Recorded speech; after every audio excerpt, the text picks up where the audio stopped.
ยอมให้เธอเป็นคนยึดครองผิดทางคอยผ่านหรือผู้ใจแน่สุดมือ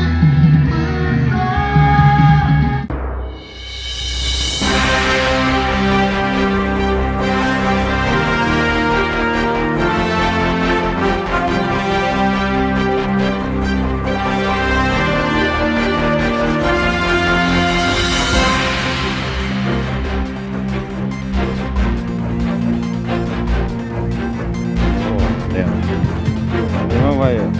ล่อขบวนก็เรียกว่าขบวนยังแห่พระเวทขบวน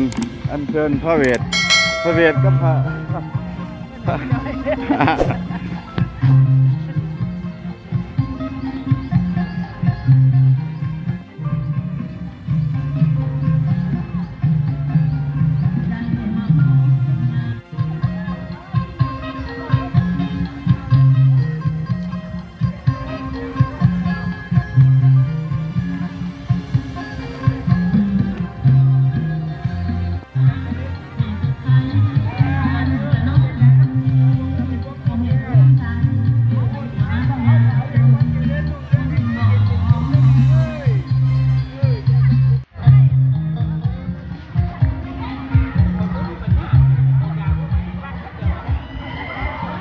ระเวท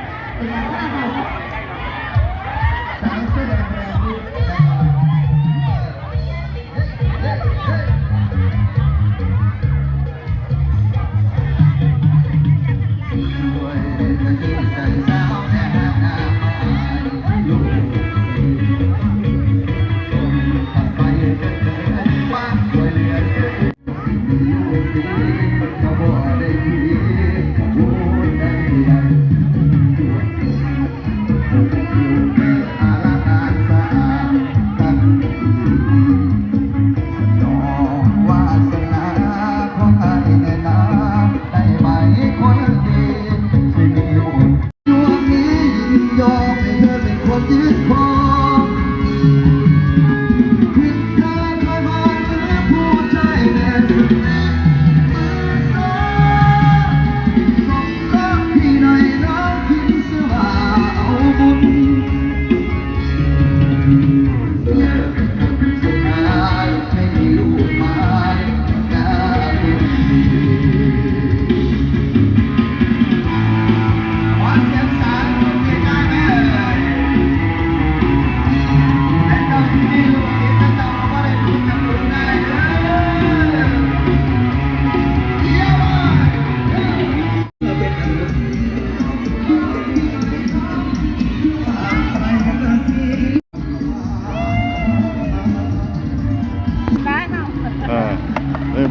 ได้บุญร้ายดิ